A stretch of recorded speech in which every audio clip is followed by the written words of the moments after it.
Now, when it comes to medium-term strategy, it works with the same tools, but different timeframes. So remember the first thing, to create your watch list and to create a medium-term watch list.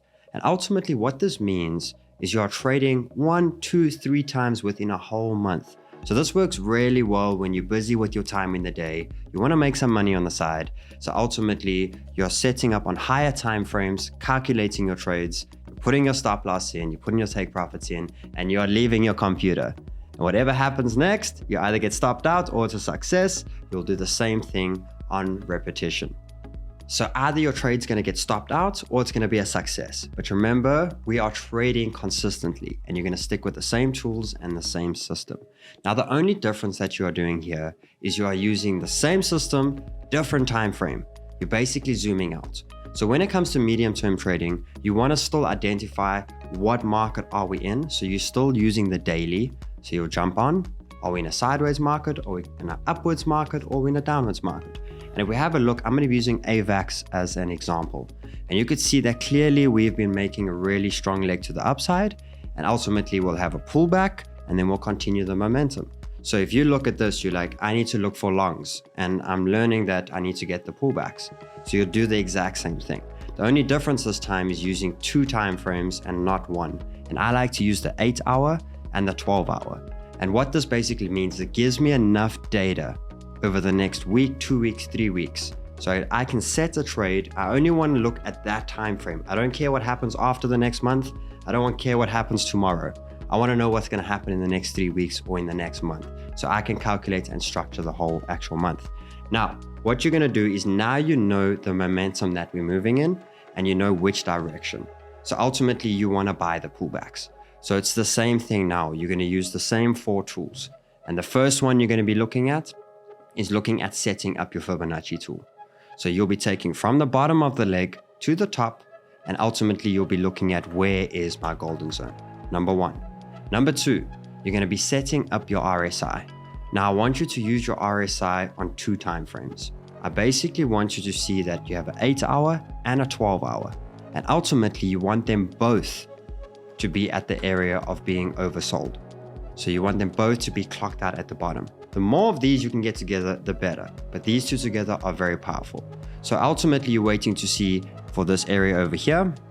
You're looking at golden zone. And then what you're doing is you're setting up your resistance and support lines. So you want to take the horizontal line and you want to go mark out where are my previous highs and which areas could be support. And you can see that this area is exactly in your golden zone. So people ask me, how do I know which previous high should I use? Your golden zone gives you the area. So remember, the golden zone is not going to give you the exact number, but it's going to give you the area on where to focus in. And you can see that this is the area on where it's telling you to focus. Now you go look at where is the nearest supports. And you can see that these are very perfectly highlighted for you. Now you'll mark that point over there. And now you're starting to get ready to start prepping for your trade. Now, as you can see, when it comes into the zone and your RSIs are reset, you're entering 60% of the market. Then what are you doing? You're looking, can I apply a trend line? Now on a 12-hour, you can see that this is coming down pretty strong. You can jump to the 8-hour. Now on the 12-hour, it looked like a really strong move and it's hard to sort of detect a trend. But if you jump to the 8-hour, you could see that there's 1 top, 2 tops, and ultimately it's giving you a trend line. So if you click on here, you get your trend line and ultimately you can draw that trend line in play. Now, what's the next thing? You want to take your risk to reward ratio tool on where you want to buy. You're going to be putting your stop loss under the 786, which is showing you around about a 3 to 4% risk. Now, guys, remember something when it comes to medium-term trading is you're zooming out now. And the only difference that means is the range is bigger. So when you trade on higher time frames, your stop losses will be bigger, but so will your rewards because you're looking on a way higher point view and ultimately you're not trading as much. So you can see here very clearly that you have a 3.7% as a risk. Then what you're looking at is where will my TP areas be? And you want to use these previous lows. So you have 1 over there. And ultimately what you have after that is these previous tops. So you can highlight all of these areas. Then what you want to do is, how much money are you trying to make on the actual trade?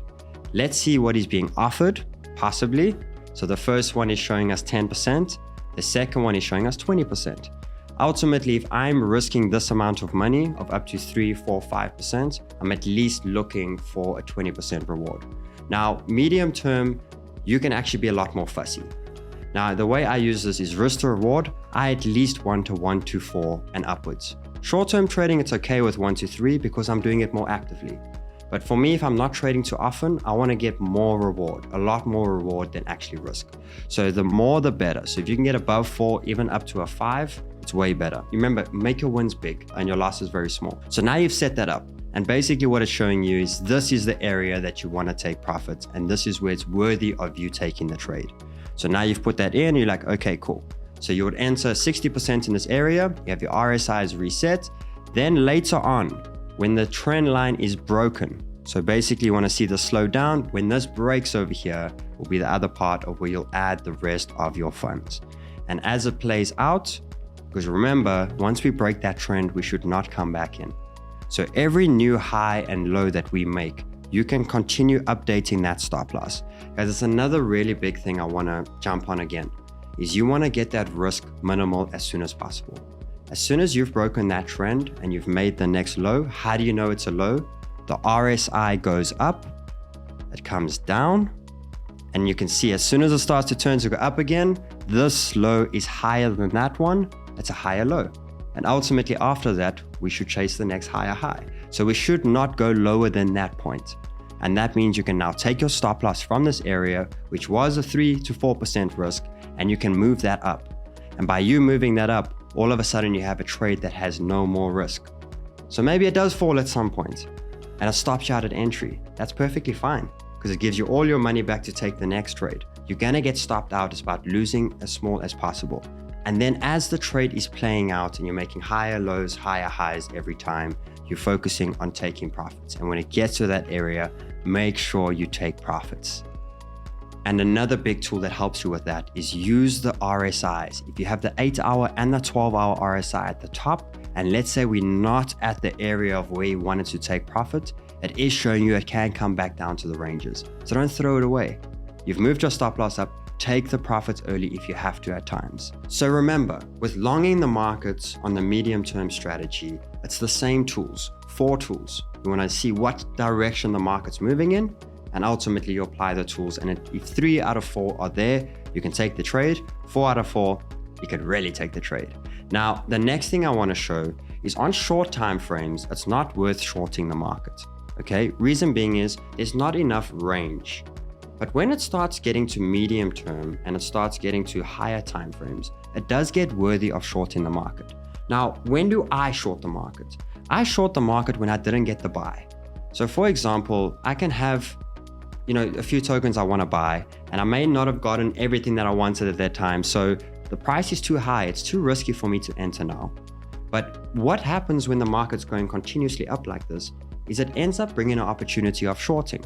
So you may not be able to make money because you entered too late, or you're not able, it's too risky to enter right now. You can start prepping for a short. And if you start getting ready for that, you can start calculating that I didn't manage to make dollars, but let me try and make some coins. Let me try and make some AVAX. Let me try and make some Bitcoin. Let me show you how this actually works. You see how you structure it? It's beautiful when you finally know what you're doing and you have a little bit of a system. You're a robot now. I'm teaching you a system of tools, a structure, just stick to it. That's all you have to do. You don't have to be smart. You don't have to worry about who's telling what, or what the president's gonna do. It does not matter. So let me show you these previous examples and you can have a look over here. You could see very clearly that at this time over here, market was going up. So what are you looking for? Ultimately, you're looking to long. The market's showing strength to the upside. You would have waited to see your RSI at the bottom.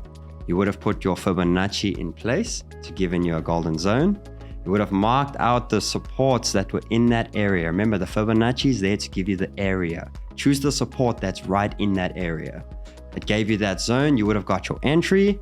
And ultimately after that, you would have made up to 17% gains. So you would have had 3% of a stop loss, and you would have made 17% gains, and you would have taken profit where you set your area of where you're taking profit, never ignore it, and the RSI was at the top, and you would have had a success. Then after that, what would have happened? You would have ended up having another big move in the market. You're like, okay, I'm looking too long. Same thing. You take your Fibonacci from the bottom to the top, you get an area, you mark out where is the nearest support, you wait for the RSI to get to the bottom, and you enter your trade. You put your stop loss in and you put your take profits. This would have been a stop loss of around 5%, and your gains were 20% on that actual move. So it was a risk to reward ratio of 1-4. Now, when it comes to shorting, you're only ever shorting at one time. You're seeing when the market is clearly starting to go in the direction of the downward side. And ultimately, what it actually means is the market's not offering much dollars. It's offering tokens. It gives you opportunity of selling at a point and buying back cheaper. And by you doing that, you're able to buy more tokens than what you had previously. So if you had to zoom out over here, you could see very clearly that we started to lose trend. The market started showing a lot of strength to the downside. Now you're going to do the same tools, but in the opposite direction. If the market is moving down, you're waiting for it to go up to the golden zone. You're getting out of the market, and ultimately you are setting areas of where you're going to buy back into the market. And by you doing that, you're going to accumulate tokens. Now, this is how it actually works. You will take your Fibonacci. You're always going to take a Fibonacci from the starting point. And the starting point is over here. So you'll take it from that area to the bottom. And you'll see it will give you the golden ratio, the golden zone area. So now you know the actual area. Then what do you want to do? You want to go mark out where are the previous resistances. You know the area now, so now you want your horizontal lines. So you would go and take your horizontal line and put it on that support area over there perfectly. Then what you're waiting for is your RSIs. You want to see that your 12-hour is at the top, and you want to see that your 8-hour is at the top too, showing you that the market's overbought now and it's getting ready for a sell-off. Now you'll do the same thing. When the market gets to that area, you're going to be putting on your risk to reward ratio tool. This one, you're using the short position. You're shorting the market, you're getting out, and you'll click on where you want to enter that. Then you would basically see where would I put my stop loss above the 786. So you can see over here, so you remember what I was talking about, higher time frames, bigger range. So ultimately, you'd be risking 9% of your tokens. What does that mean? That means if you have AVAX, you're risking 9% of those tokens. So if it goes wrong and you end up getting stopped out, you'll lose 9% of the amount of AVAX tokens that you had. You wouldn't be using dollars, but you'll be losing actual tokens. So very powerful. So now that you've set that, then you want to say, okay, if I'm risking 9%, I need to make like 40% tokens. It needs to be worthy for me, at least a 1-4.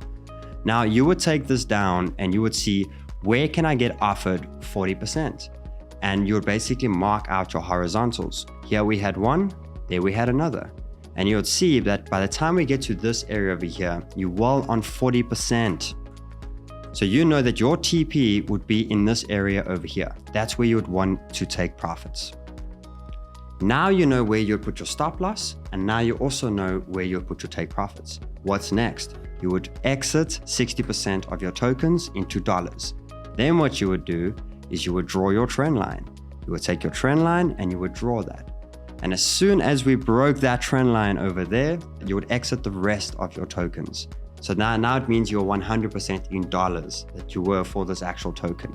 Then you would wait for it to play out, and every lower high that we would make, you would move your stop loss down. Very similar, same thing as what we're doing when the market's going down. And then all of a sudden, your TP would have been hit beautifully in that area. And what this would have ended up happening is if you had 100 AVAX, you now would have 140 AVAX.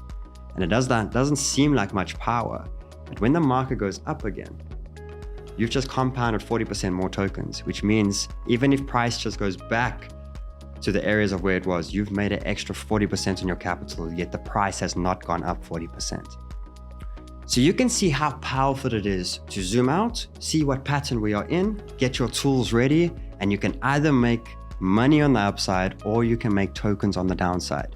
3 out of 4 of the tools that are giving you a tick, you can take the trade.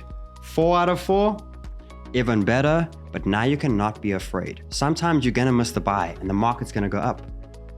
ultimately prep for a short. And if the market's going down and you never manage to get out, then prep for a long. Very simple, but now you can make money either way that the market actually goes. Remember that this is a strategy that helps you 2-3 trades a month. So nothing really changed from the short time frame to the medium time frame strategy. It was just the ranges, bigger ranges and different time frames. Now I'm going to show you an ever bigger range, and this is the long-term strategy.